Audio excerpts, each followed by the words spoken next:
Hamsters.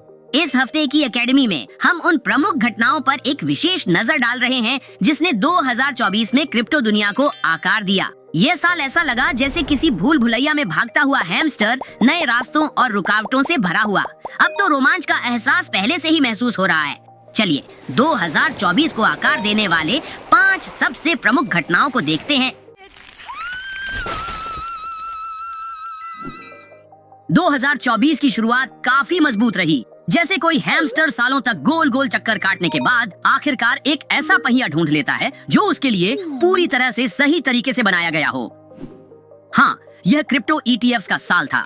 10 लंबे वर्षों के बाद यूएस ने अपने पहले स्पॉट बिटकॉइन ETF के लिए मंजूरी देखी। साल के सिर्फ 10 दिनों के भीतर यूएस SEC ने पहले ETF को मंजूरी दी जो बिटकॉइन की कीमत को ट्रैक करेगा। याद रखें कि जबकि यूएस लॉन्च इस साल आया, यूरोपीय बाजारों ने 2019 से ही एक्सचेंज ट्रेडेड प्रोडक्ट ETFs की पेशकश की थी। तब तक अमेरिका के पास केवल बिटकॉइन फ्यूचर्स ETFs थे, जो ऐसा महसूस हुआ जैसे कोई हैमस्टर लगातार उस इनाम के पीछे भाग रहा हो जो हर बार उसके पहुंच से बाहर हो जाता है। इसीलिए जब इसे अंत में मंजूरी मिल गई, यह डिजिटल संपत्ति उद्योग के लिए एक बड़ी जीत मानी गई। यह एक ऐसा कार्यक्रम था जिसमें black rock, arc invest, Fidelity, greyscale और वैनेक जैसे प्रमुख खिलाड़ियों ने हिस्सा लिया। वे लोग जिन्होंने आखिरकार गैरी गेंसलर से स्वीकृति हासिल की, जो इस विरोध का नेतृत्व कर रहे थे। बेशक उनकी मंजूरी के बाद भी उनके कमेंट्स के कारण साल भर में कई अतिरिक्त ETF से संबंधित सुर्खियां बनी रहीं और तेजी से 2024 के अंत के लिए आगे बढ़े और 12 स्पॉट बिटकॉइन ETF ने $100 बिलियन की कुल संपत्ति प्रबंधन के स्तर को पार कर लिया। इसे अब तक के सबसे सफल ETF लॉन्च में से एक माना गया, जिसने स्वाभाविक रूप से 2024 के दौरान कई बड़े मूल्य रैलियों को प्रेरित किया। जब कुछ के लिए अच्छी खबरें थीं, तो कुछ के लिए बुरी खबरें भी थीं। 2024 को भी SBF गाथा के अंत द्वारा चिन्हित किया गया था। एक समय की बात है कि एक एक्सचेंज था जिसे FTX कहा जाता था। ये क्रिप्टो दुनिया में एक चमकता सितारा था, जब तक कि यह नवंबर 2022 में ध्वस्त नहीं हो गया था। और उस एक्सचेंज के पीछे एक आदमी था जिसका नाम सैम बैंकमैन-फ्रीड था, जिसे हम SBF के रूप में संदर्भित करते रहेंगे। सभी हैमस्टर्स में सबसे चालाक कहे जाने वाले SBF ने खुद को अंत में इतिहास के सबसे बड़े वित्तीय धोखों में से एक का चेहरा बना लिया। अपने एक्सचेंज के माध्यम से ग्राहकों के फंडों से लगभग $8 बिलियन की हेराफेरी की। जैसे कि पहिए में हैमस्टर हमेशा बड़े लक्ष्यों के लिए दौड़ लगाता है, लेकिन अंत में यह उसका अपना लालच था जिसने उसे उसके खुद के बनाए जाल में फंसा दिया। यहाँ तक कि जिनका एक्सचेंज से किसी भी तरह का संबंध नहीं था, उन्होंने भी प्रभाव महसूस किया, क्योंकि बिटकॉइन की कीमत तुरंत ही नीचे गिर गई। इस गाथा को एक असाधारण उत्थान और गिरावट के रूप में लेबल किया गया, जिसमें 2023 में 1 महीने का ट्रायल शामिल था, जिसका अंत 25 साल की सजा के साथ हुआ। Nope, stop talking, go to jail. लंबा है यह तब नहीं जब फेडरल प्रोसिक्यूटर्स ने माना था कि उसे 40-50 साल की सजा मिलनी चाहिए, लेकिन यह कम है। 25 वर्ष की सजा को अब भी बाद में सुर्खियों में अपील किया जा रहा है और अब साल खत्म हो रहा है और एक संभावित माफी की अटकलें लगाई जा रही हैं, जैसा कि टेस्ला के CEO के ट्वीट में सामने आया है। ऐसा प्रतीत होता है कि निष्कर्ष अब भी अनसुलझा है। न्याय का थीम 2024 में जारी रहा और जल्द ही यह एक अन्य बड़े नाम के लिए भी लागू हो गया। तेजी से सितंबर की ओर बढ़े और CZ जेल जाता है और इससे बाहर निकल आता है। दुनिया के सबसे बड़े एक्सचेंजों में से एक का संस्थापक भी जेल गया। यह उसके US एंटी मनी लॉन्ड्रिंग कानूनों के चारों ओर आपराधिक आरोपों को स्वीकार करने के कुछ महीनों के बाद आया।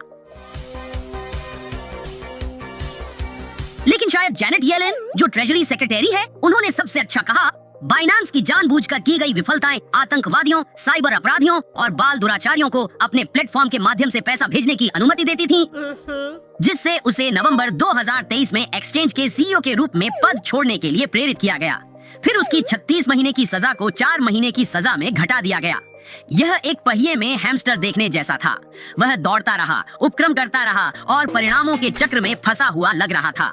लेकिन जब ऐसा लग रहा था कि पिंजरा उसके ऊपर बंद होने वाला है, वह एक तरह से भाग निकला और तय की गई सजा की तुलना में छोटी सजा के साथ मुक्त हो गया।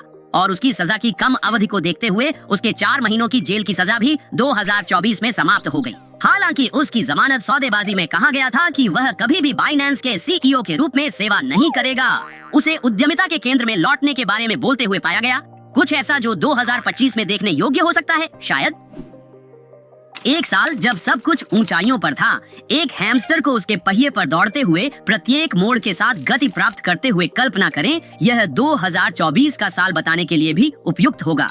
शीर्ष दावेदारों में शामिल थे टॉन कॉइन, जो 14 जून को $8.24 की अपनी सर्वकालिक उच्चतम कीमत पर पहुंच गया। कहा जाता है कि इसका कारण सकारात्मक सामान्य बाजार भावना, निवेशकों की निरंतर रुचि और ओजी टेलीग्राम व्हाइट पेपर से निरंतर विकास था। और यह केवल टॉन के लिए शुरुआत थी जिसने प्रमुख वृद्धि देखी।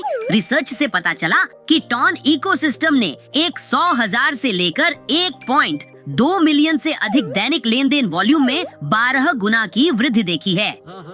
फिर अन्य आल्ट्स के लिए मूल्य वृद्धि आई, विशेष रूप से सोलाना, जिसने 22 नवंबर 2024 को $263.83 की सर्वकालिक उच्च कीमत प्राप्त की। इस समय में यह उछाल सोलाना को मार्केट कैप के मामले में तीसरा सबसे बड़ा क्रिप्टो बना दिया। सोलाना की कीमत में यह मूवमेंट अक्सर एक पहिए में हैमस्टर की तरह तेजी से दौड़ते हुए तुलना की जाती है, जो लगातार गति पकड़ रहा है, उसके चारों ओर की गति से ऊर्जा प्राप्त कर रहा है। समान रूप से सोलाना की वृद्धि को मुख्य रूप से सोलाना ETF में बढ़ती संस्थागत रुचि से पोषित किया गया था। सुनने में आ रहा था कि प्रमुख फर्म्स जैसे कि बिटवाइज और वैनेक एप्लीकेशंस के साथ तैयार थे, और निश्चित रूप से जैसे जैसे अधिक निवेशक कूदे, कीमत तेजी से चढ़ने लगी और सोलाना को नई ऊंचाइयों पर पहुंचा दिया। यह साल भी डोनाल्ड ट्रंप के लिए उल्लेखनीय वापसी का साल था, जिन्होंने कार्यालय में वापसी में एक बड़ी वापसी की।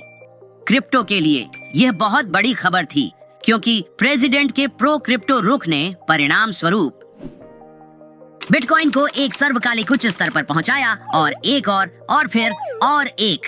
कीमत में पहला उछाल डोनाल्ड ट्रंप की नवंबर में हुई जीत के बाद शुरू हुआ। ध्यान दें कि यह न केवल क्रिप्टो समर्थक था, बल्कि बाइडेन प्रशासन द्वारा लिए गए विरोधी दृष्टिकोण का अंत भी था। यह $100,000 का मील का पत्थर ट्रंप द्वारा यह घोषणा करने के तुरंत बाद आया कि पॉल एटकिंस गैरी गेंसलर का प्रतिस्थापन होगा, जो अधिक शांतिपूर्ण क्रिप्टो विनियमों का अर्थ हो सकता है। Nice. 10 दिन बाद और बुलिश निवेशक अभी भी मूल्य में उछाल के उत्साह में शामिल थे, जो बिटकॉइन को फिर से ऊपर ले जा रहा था, इस बार $104,000 तक।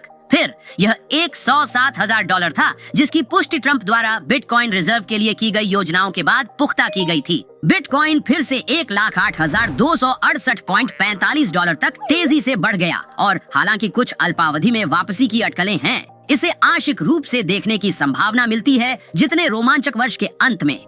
इसलिए हालांकि वह वास्तव में कार्यालय में 2025 तक नहीं पहुंचेंगे, टोकन की कीमतें और निश्चित रूप से बिटकॉइन ने पहले ही नई सर्वकालिक उच्च कीमतों को छू लिया है। और याद रखें, पहले के ETFs, यहाँ तक कि ये US ट्रेडेड फंड्स ने डोनाल्ड ट्रंप के चुनाव के बाद एक सब्सटैंशियल फ्लो को आकर्षित किया, सही मायने में $8 बिलियन। और डोनाल्ड ट्रंप की योजनाओं के बारे में कहा जा रहा था कि शायद ये केवल शुरुआत है। डोनाल्ड ट्रंप का मीडिया ग्रुप बाक्ट एक क्रिप्टो एक्सचेंज खरीदने पर विचार कर रहा था, कहा गया था। शायद यह कहने के लिए अभी भी जल्दी है, लेकिन 2025 में दौड़ते हुए जाना वाकई उत्साहजनक लग रहा है, क्योंकि जहां बिटकॉइन नेतृत्व करता है, अन्य उसका अनुसरण करेंगे, और 2024 का समापन यहीं पर होता है। आज की एकेडमी में शामिल होने के लिए धन्यवाद। सब्सक्राइब करें और याद रखें, हैमस्टर्स ताकतवर होते हैं, हम सब एक साथ हैं और एक दूसरे के लिए है। अलविदा।